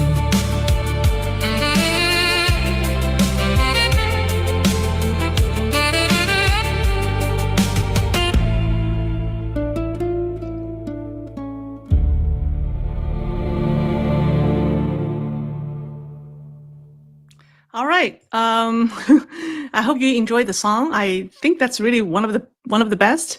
There are two songs that I really love the most. One is a Tibetan song written for that video we made about the 6th Dalai Lama, and then the second one is this one. Yeah. All right, so here we have a question from Live Animal 080. Does CCP have any plans for Taiwan after seeing U.S. surrender to Iran? Well, there are two questions. Well, I think the U.S. surrenders to Iran is actually nerve-wracking for the CCP because the fact that the U.S. wraps up any conflict, military conflict in the Middle East is not in the best interest of the CCP. That means the U.S. Can stay focused on the Pacific. So I think the link is not the way that you phrased it. If the U.S. gets tangled up in the Middle East in a prolonged war, then the CCP really has an opportunity. So that's my point number one. Number two, what does the CCP has any plans for Taiwan? Not right now, because the Central Military Commission is empty, right? The 7-person committee only has Xi Jinping and then Zhang Shiming, the vice chairman in charge of political work. He is not a military commander. So there's no military leader in the Central Military Commission. So who's going to lead the PLA in a military operation? And that's question number one. Question number two, Xi Jinping has a political liability that he needs to address before he can rebuild the CMC, because the military wants to know what has happened to Zhang Youxia, right? And then Liu Zhengli, the 2 top military commanders that he took down in January. So he has to deal with that issue. He has to give a proper explanation of these 2 commanders before he can move on to build the military commission again, before he can start anything for Taiwan. So yeah, so I don't see the PLA being ready for anything because of morale issues, political instability, because people are waiting. I heard today that we just heard that the CCP is going to move up its 5th plenum from October to possibly July, before the Beidaihe summer retreat, because they want to address all the personnel issue. Because right now the lack of clarity on who is the real leadership inside the party, in the military, has created so much confusion and this lack of motivation and lack of actions within the system. Exactly the lying flat phenomenon that this official described. So they cannot leave that leadership vacuum for too long. So that's why they're moving. I heard that they're moving the 5th plenum from October to July. And that would be an important meeting for them to address all the issue, the arrest of Zhang Youxia and Liu Zhengli, and the people that they may want to promote, people they want to put into places. So not until that happens, I do not see how the CCP can start anything militarily. All right, so that's my answer. Thank you. Oh, this fanatic forager. Communism masks oligarch opportunism. That's right. That's a good observation. Well, thank you. Thank you for your support. Okay. All right. We don't have a lot of people tonight. All of a sudden, people are not interested in China topics anymore. Did you notice that? I think everyone is engrossed in the Middle East or the G7. It's okay. I have to do what I need to do. I think tonight's talk is fascinating because of the analysis that we saw from this official. All right. Someone says, Mr. PN, I love you, Lei. Well, thank you. Auntie X greetings. Thank you. Everyone, can we just be nice? Okay. Lei, is there an increasing tension between the southern and northern Chinese? I can't say that there's increasing tension between southern and northern Chinese, because they are moving. I mean, China is really a mixed pot right now. People are not, people have moved around. I think the biggest tension is the tension between the 2 states, those inside the system and those outside the system. That's where the biggest tension is. Yeah, not between regions. Someone said, Jim Burns Jr. says, the alert did not pop for me tonight. Your channel may be encountering some resistance, preventing us from knowing you are live. Okay, well, everyone make sure you subscribe and hit the bell button so that you are notified. Yeah, so the losers in Iran war, GCC states, China, EU, Korea, Japan, India, and yeah. I think the situation in the Middle East is still evolving. I do agree that the United States should not be tied up in a prolonged military conflict in the Middle East, because that will give the CCP a lot of breathing room. And right. So the political elite, question from Live Animal, political elite in every country are the country unto themselves. I'm not sure how the CCP officials' essay is relevant. Because in other countries, at the very least, the politicians still have to do something for their country. They have to do something for their people. Because otherwise they won't be elected. But not in the CCP state, because they're not elected. They control everything. So they don't even care. There's a fundamental difference. One is covert and the other is overt. In China, it's all open. They say it out loud. Okay, there's someone asked me from Kai Yuan Chen, do you think there's a chance that there might be a coup to replace Xi Jinping inside Beijing? Of course there is possibility. That's why people are watching attentively from now until July, because this 5th plenum in July, people assume it's being moved up, will indicate how the political wind shifts. Because if you look at all the personnel changes from the beginning of the year to now, all the officials that belong to the Xi Jinping faction, all the ones that are being taken down, or most of all the officials being removed, belong to the Xi Jinping faction, or who are loyalists who belong to Xi Jinping's subordinates. And then the number of people that they have removed in 2026 far exceeds the number that they took down in 2025 and 2024. So there's an exceptionally large number of officials who have fallen, who have been removed in 2026 so far. And almost they're all Xi Jinping's people. And you wonder why. Of course, there's always two theories. One is well, because Xi Jinping is almighty. He's so confident that he doesn't care. He doesn't care to take away all his loyalists. That's one view. And the other view is no, it's the anti-Xi forces who are closing in. They in Chinese we say 剪群边, like you start from the outskirts, right? The peripheral power circles, and then you start to zooming in before you get to the center. So there are still two schools of view, but I think the 5th plenum in July will give us clear indication.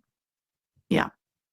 It should be interesting to see what they do with the Central Military Commission, which is vacant. It's empty. It doesn't even exist. So I think, from now until July, there will be a lot of interesting developments, shall we say. And we're only, 1 month or 2 weeks away from July. And technically, we could be only a couple of weeks from that announcement. So it will be a busy time for me. George Washington, do you prefer an escort in a tuxedo or in a Hawaiian shirt? Oh my goodness. But depends on where the escort is going to. If you ask me right now, a Hawaiian shirt. You know what? Because life is too hard. Why go through all the trouble and dress up and be very self-conscious? 5 years ago, I would Lei 5 years ago would definitely say tuxedo, because she likes to dress up and she likes all of that. But the Lei today prefers a Hawaiian shirt. But who knows? I may change. It also depends on if the person looks better in a tuxedo or a Hawaiian shirt. Some people look better in a Hawaiian shirt, and some look better in a tuxedo. So it also depends on the person. All right. I had better listen for my stop. Aloha. Okay. Someone said, Lei, there is no choice. Islam must be ended. We need to stop doing business with all Islamic nations and end Islam worldwide. If you read my book, you would know why. Yeah, unfortunately, I have very little time reading. I mean, people send me scripts, books, essays. I regrettably have to turn them down because no time left. Everything, at the home front and also with my YouTube career, not a minute left. Someone asked me, can you do a video on Zheng Yiwen's trip to US and her performance and talking points? It's very disappointing. Zheng Yiwen's trip, Zheng Yiwen is the party chairwoman of Taiwan's opposition party, the KMT. She recently took a long trip, an extended trip to the US. But she was not well received in Washington because the state Department of State canceled the meeting with her last minute. And then in the end, they sending a desk officer to meet with her. She didn't meet with an undersecretary. They didn't give her not even an assistant undersecretary. They gave her a desk officer. I mean, that just tells you how Washington sees her, right? Yeah. So, she's not even popular in Taiwan. She's too pro-Beijing. And I don't know, I don't think she's a charismatic politician. So anyway, I'm not sure if people are interested in that topic, but I could probably do it in like 5 to 10 minutes. I'm not so sure if that trip needs a whole 20-minute conversation. Okay. Someone said, you fear hate. However, it is you who feeds the negativity. I do not fear hate. Because when people hate, haters only reveals who they are to the world when they hate. So why should we fear haters, right? Yeah. It is not me who feeds negativity. It is CCP. You need to tell the CCP officials. You need to tell Xi Jinping to stop being so negative. Tell him to do something for his people, for the suffering elderly farmers who are barely surviving. It is them who are feeding negativities. I'm just saying what they did. I'm just a messenger. Anyway, someone said, 加油. Well, thank you. Seek the truth. There's a rumor that the CCP helped the new wounded Ayatollah out of Iran by train, treated by Chinese doctors and returned to Iran with CCP bodyguards and protection. It's possible. I do believe that. Because with Iran, I think Iran has been heavily relying on the railway with China for mass transportation. It's possible. I believe it. Someone say, what's the coup of the day? What's the coup of the day? I guess maybe it's the breaking news that on Xi Jinping's birthday, they did a documentary on Comrade Xi Jinping, the party member, which is not customary because they don't celebrate CCP leader's birthday for whatever reason. They don't. But this time they did something. Is that a good sign or is that a bad omen? I don't know, but you could call that the coup of the day. All right. All right, I get live animal from live animal again. I feel every country in 2026 is going not through a change, but through a real class struggle. Something will break spectacularly. Yeah, I think it's what we call cosmic climate change. Every country is going through, some struggle. Take a look at South Korea. Take a look at Taiwan. Almost every country, this country, Canada. I agree with you. Something will break spectacularly. I think it depends on, I think how every country would depend on the people.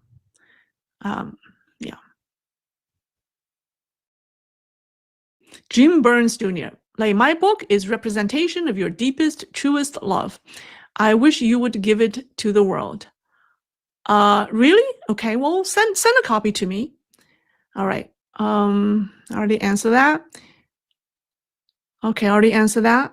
George Washington, you are so sweet. Well, thank you, George Washington. Thank you. All right. Here's a question from someone called Dreidel MIGs. After the CCP falls, will the overseas associations disintegrate without PRC pressure and backing? Are you talking about the overseas Chinese associations currently linked to the CCP or under the influence of CCP? It's very interesting. Many years ago, I talked to one of the leaders, one of the leaders of one of those, a leader of one of those organizations. And I mean, he was obviously very pro-Beijing. He just follows the Chinese consulate's order. So I asked him, I said, well, what happens? You're putting all your eggs in one basket. What happens when one day, let's say there's an anti-CCP movement and the regime just collapses? And wouldn't you risk your future, your own future, by being so aligned with the regime? And he told me, he said, it's okay. When that happens, I'll just jump ship. I'll just turn. I will go to the other side. He said, I'll jump very fast, very quickly. At that moment, I realized this is what happens when people have lost basic principle. There's no principle. They think it's just okay. Today, I'm all for CCP. Tomorrow, hey, I'm all against CCP. And that is many Chinese today. And this is what happens when their traditional culture is destroyed, when faith is taken away from them. This is who they have become. So you ask me what will happen. Will they disintegrate? They probably will not, but they will all of a sudden become anti-CCP when the regime falls. Yeah. Dave M. Lei, I'm a deposed leader of a large Asian country. Where should I tell my private pilot to take me and my family to escape? Ask for a friend. Thanks for everything you do. Asking for a friend. Oh, asking for a friend. I'm a deposed leader of a large Asian country. A large Asian country. India? China? Those are the two largest Asian countries. Where should I tell my private pilot to take me and my family to escape? Asking for a friend. Thanks for everything too. Are you asking for Xi Jinping? He doesn't have a lot of place to go. I think it feels like you're asking for Xi Jinping. Are you? Okay. Well, if you're asking for Xi Jinping, and if you happen to be friends with him, I don't think he needs me to tell him where his pilot should fly to. He has plans made. Southeast Asia is their backyard. And actually, I heard that the Xi family has bought some small islands in the Pacific, small island state. And they have, and so in the event that they need to evacuate, they could go to an island state. And because they have so much money, they could own the island and control the politics there. And I think that fits with the thinking of a deposed large Asian, a deposed leader of a large communist country. Because they can't come to the United States. He doesn't want to go to Russia. He absolutely doesn't want to go to Iran. Absolutely not North Korea. So he wants to go to a small country, a tiny small country that he can control. And not Africa. There are small countries that he can control in Africa, but he probably doesn't want to go to Africa. But a small island country in the Pacific. All right. All right. Malaysia or Thailand or Korea or Albania. Take your, all right. No, I don't think they're going to. Malaysia? Thailand? Thailand is a U.S. ally. Korea? You mean South Korea? No. Because there are people who are seriously anti-CCP in South Korea. He fears his safety. He wouldn't go to South Korea. Australia. Australia is too Western, too close to the U.S. He has no control. He wants to go to a country where he could control the politics of that country. I don't think he can control Australian politics when he's in exile. All right. Or maybe one of those Central Asian states, like Kazakhstan. Somebody, at one point, we believe that he wants to go to Kazakhstan as the first step. Yeah, and then from there, he may go to other places. All right. Someone say California, Tahiti, Moon. Okay. All right. Thank you very much. I enjoyed the feedback and comments and super stickers. And I'll see you in a few days. Okay, bye.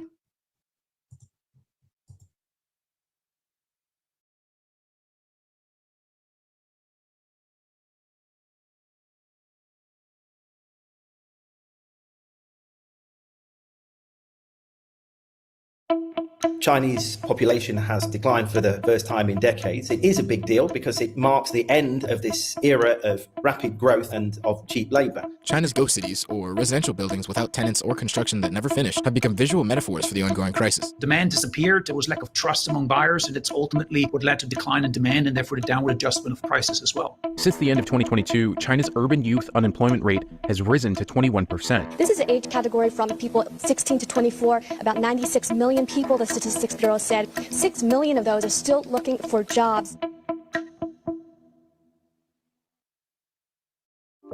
The second largest economy in the world is in trouble. China is facing a growing list of problems: real estate, semiconductor bans, and labor market gyrations. The world's second most populous country also has a major youth unemployment problem. Really quite disconcerting was the youth unemployment figure. It hit a fresh record of 20.8%. For May. That's up from 20.4 the prior month. This is an age category from people 16 to 24, about 96 million people, the Statistics Bureau said. 6 million of those are still looking for jobs. Since the end of 2022, China's urban youth unemployment rate has risen to 21%. The issue was getting so much attention that China decided to stop publishing the data altogether. China's youth employment rate now ranks with several G7 countries that have notorious problems with getting younger workers into the labor market, like Spain and Italy. India, the world's most populated country, has also been dealing with a youth employment problem. But China has prided itself on putting its hundreds of millions of younger, well-educated citizens to work, and the most recent data set a record for the highest youth unemployment rate ever in China.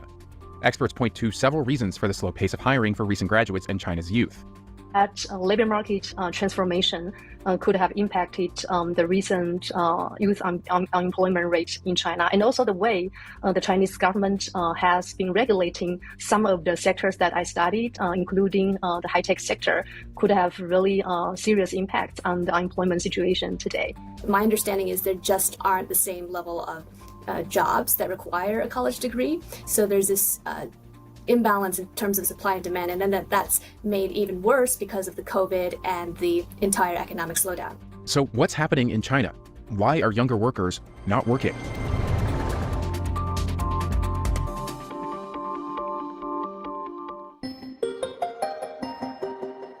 Because of the overall economic slowdown, businesses don't want to hire as many people, especially not young people, because you have to train them and you don't know if they'll stay around. You don't even know if your business is going to be around. China's economy, along with other parts of the world, is struggling to find growth. A lot of Chinese wealth is tied to real estate, and as the housing sector grew and grew in the late 20th and early 21st centuries, homeowners saw a big increase in their net worth. That all reversed during China's zero-COVID policy. Investment in real estate began to plummet from 8.3% year-over-year growth in 2018 to a sharp decline of 8.4% in 2022. Policies from Beijing forced property developers like Evergrande to default on their debts and eventually file for bankruptcy. Shares of Guangdong-based Evergrande began trading again on August 28th after a 17-month halt. The stock plummeted 78% in the day. Consumer confidence has been declining since the beginning of the year because people realize that the post-COVID recovery isn't as strong as many of them had hoped for. One area of particular weakness is the service sector. Investment actually completed by the tertiary industry, what China's National Bureau of Statistics calls the service industry, has tapered off in the last 6 months compared to a year ago. Even imports and exports to and from the country are down in most sectors, including a 23% drop in exports to the United States and a 21% drop in exports to the European Union in July compared to last year.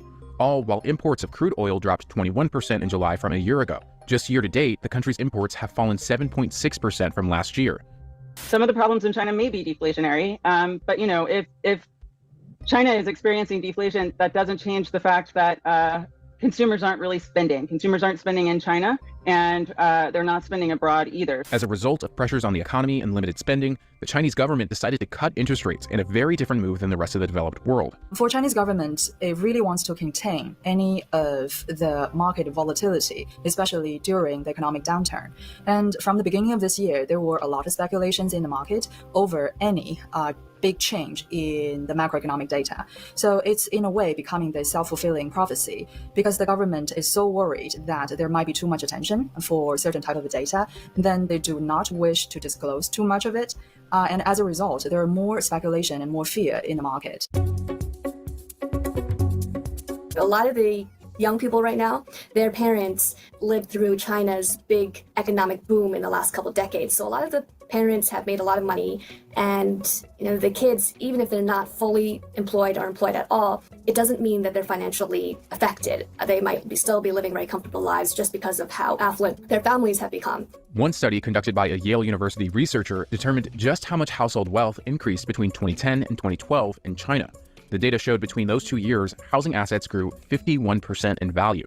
And then what happens in China was in the last 10, 15 years, the housing market skyrocketed. And then the value of the, say, second, first tier cities property, especially first tier city, my experience research mostly in Shanghai, it went 6-fold, 10-fold, right? That's how people are sitting on this wealth. And these are those young people's parents' generation. And in the US, we were talking about, the baby boomers, they got everything.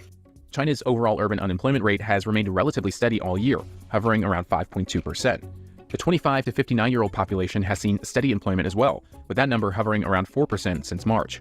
That's leading some to call younger demographic groups, quote, professional children. Even if they're not fully employed or employed at all, it doesn't mean that they're financially affected. They might still be living very comfortable lives just because of how affluent their families have become. And so that also contributes to, hey, maybe I can just take some time off and lie flat. I don't think young people are buying it because they were not lazy. Like I said, they study really hard, they compete really hard, and then they're competing for jobs, like hundreds of people applying for one position. I recently heard another way to characterize the situation in doing sit-ups. It's sort of expressing this idea that whatever sector you try to make your way in, whether it's coffee or real estate or tourism, it's extremely competitive because everyone's trying to get kind of their slice of the same pie. So if you're doing sit-ups, you're taking breaks between lying flat and also participating in this intense rat race. One way this sitting up phenomenon has played out is via the country's national civil service exam. In March 2023, more than 7.7 million people took the civil service exam in China, the first step toward getting a government job. Thing is, there were only 200,000 open civil service positions.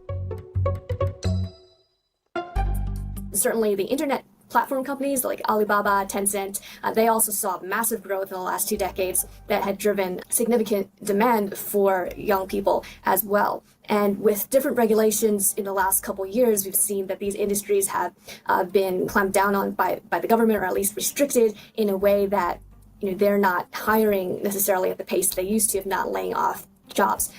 China's policy towards some of its largest technology companies took a significant shift during COVID-19, when Xi Jinping began his third term in office. In 2020, regulators suspended what would have been, at the time, the world's largest IPO on record, from Alibaba's Ant Group on Shanghai and Hong Kong exchanges, due to, quote, significant issues such as the changes in the financial technology regulatory environment. So before 2015 is the continuing growth of wage across different sectors, including labor-intensive manufacturing, like labor-intensive services. But the situation began to change in the mid-2010s. So basically, the job moved from the manufacturing sector to the low-skilled service sector. But the problem is that the low-skilled service sector don't really solve the problem because they actually generated very bad jobs. Chinese President Xi Jinping has urged the youth to eat bitterness, a more traditional Chinese phrase which means to persevere through hardship without complaint or even to suffer. China's policy focus has been more and more on the long term. And that's why we have seen a lot of stress on economic security. And that means way more investment into the kind of technology that will be meaningful in the long term, but not so much for the short term. Artificial intelligence will be one of such example. Just by putting more money into AI, it has a potential to replace even more workers, especially young workers, in the near future. So it's not necessarily good for job creation, but it's very important for China's long-term growth.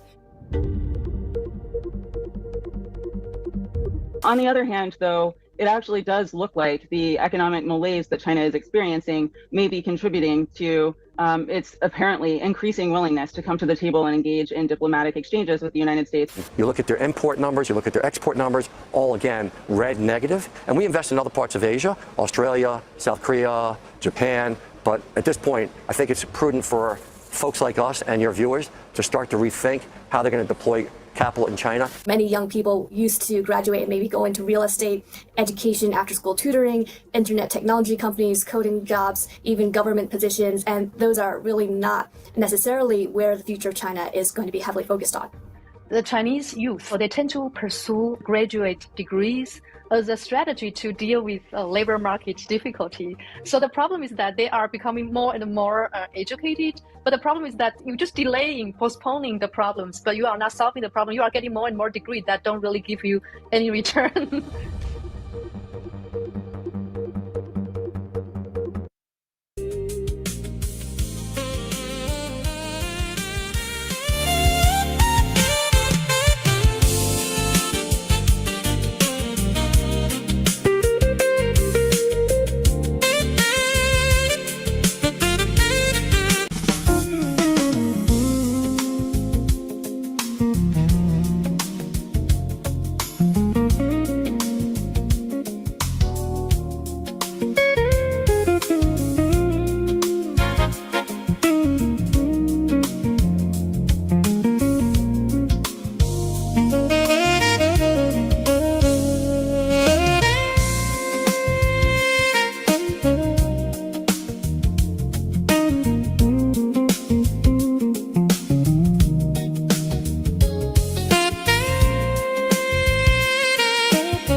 Reserve has been trying to get the rate of inflation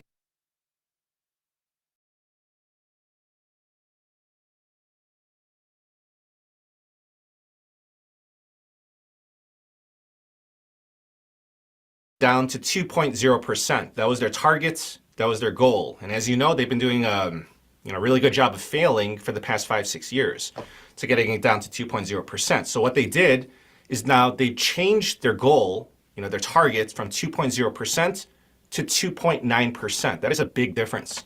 Now, I just want to say what's crazy is that mainstream media outlets have not picked up on this. It's as if mainstream media did not watch the Federal Reserve FOMC press conference at all.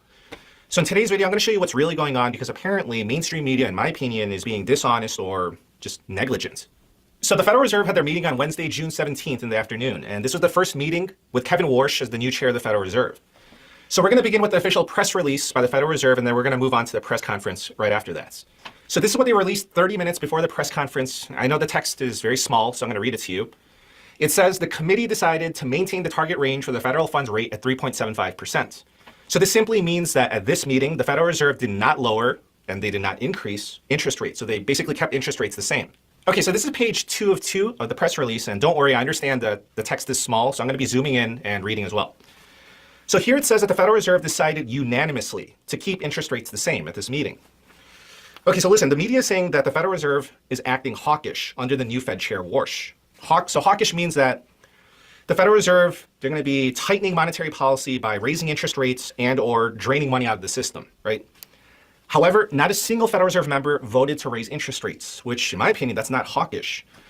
Well, you could say it's not dovish either, but it certainly carries no indication of being hawkish. At least that's my opinion. Now, I want you to take a look at this. It says, when appropriate, the Federal Reserve will print money and expand the balance sheets. Like, does that sound hawkish to you? Like, you know what hawkish would be? If it said the complete opposite of what's written in their press release. Hawkish would be if they wrote that they're going to shrink the balance sheet, they're going to drain money out of the system, not when appropriate, they're going to print money and expand the balance sheets. Like, if you want to argue with my interpretation, like, how do you argue with what's written right there, straight from the Federal Reserve? Now, if you want to take a look at their summary of economic projections, their SCP, which is the Federal Reserve's projections, then you can find the full PDF right here on the Federal Reserve's website. All right, so let's take a look at the SCP. It's 17 pages long. So on page 4 of 17 is the dot plot. So this is the source of the mainstream media labeling the Federal Reserve as hawkish. So the dot plot shows that 9 of 18 Fed members projected that the Federal Reserve's interest rate is going to be higher by year end compared to today. And the other 9 projected that rates will be the same or lower by year end. But I must remind you that these are just projections and they change wildly from SCP to SCP. Okay, so mainstream media and institutions are saying that, oh my goodness, Kevin Warsh is so hawkish. But I find that funny because you're going to see in the press conference that he even got called out by multiple reporters for not being hawkish. Apparently the media outlets, again, they probably skipped over this part, but I'm going to show it to you because I don't have an agenda. Now, allow me to show you the highlights of the press conference. I'm going to show you 5 video clips, and you're going to see everything for yourself without the media's twist. So we're going to go straight to the source. So listen, coming into the Federal Reserve, Kevin Warsh promised to reform the Federal Reserve, but that's not going to happen. No. Instead, he's going to try to improve the Federal Reserve with task forces that he's going to create rather than just reform or revolutionize the Federal Reserve. So in this video clip I'm going to show you, my best guess is he's talking about a task force. You're going to see it for yourself, but he's talking about changing the methodology to calculate inflation. My best guess is they're going to use favorable data so that inflation appears lower than it really is. So please take a look. The third task force, the one on data, will evaluate new information sources and consider methodological changes to improve data gathering, with the aim of giving policymakers more accurate, relevant, contemporaneous, and perhaps most important, actionable information on the state of our economy. Okay, now I want to show you this next video clip, and I found it very funny because the reporter asks, you want to improve the data? Like, have you not been looking at all the data this whole entire time? And Warsh says, no, they want to improve the way that they calculate the rate of inflation because a lot of it's done through surveys, outdated surveys, bad questions, etc.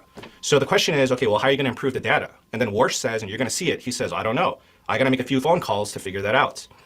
Okay, but you got to think about it. Like, what does improve the data really mean? It could mean manipulate the numbers through the calculation to make inflation, the rate of inflation, seem lower than it really is. Well, great. And then just on the data task force and everything else, I mean, generally speaking, I think people feel the Fed looks at everything already. Certainly that was the sense from before. is there data that you feel is not given enough weight? I mean, you mentioned the trim to mean in the past, but again, that's well known to certainly most Fed members. So what is that task force looking at, and what might be the, I mean, I know you don't want to prejudge the outcome, but are there examples of data that you expect might be given more weight? Thank you. So you're answering my question. So let me say I don't want to prejudge the outcome. I also don't want to say too much about what they're going to do because I still have a phone call or two to make before I've nailed down the people that are doing that. I'm interested in what the outside experts' view is on the subject. I'll say this generally. Most of the data that central bankers and other government officials in the United States consume come with old-fashioned survey methods, national accounts of what the U.S. economy looks like that looks very little like the U.S. economy in 2026. Survey methods that don't have response rates that we need, asking questions that might have been quite applicable a generation ago that are less applicable now. So even inside of official statistics, I would be open-minded if the task force and our own best thinking had recommendations how those official statistics can be brought up to a standard of our time using new analytic methods. Now, I want to show you this video clip. This is the important one where Warsh says that the new inflation rates, like the targets, their goal is to get inflation down to 2.9% rather than 2.0%. And that's a big deal because that's going to give them the excuse to start cutting interest rates when the rate of inflation is closer to 2.9% rather than 2.0%. So it'll be much easier to achieve. And of course, you have to keep in mind that if they're going to use a different methodology, then it's going to be even easier then. And just specifically on the inflation framework, you talk about first principles. Does this include a review of the 2% target itself? You've mentioned that things to the right of the decimal point don't matter.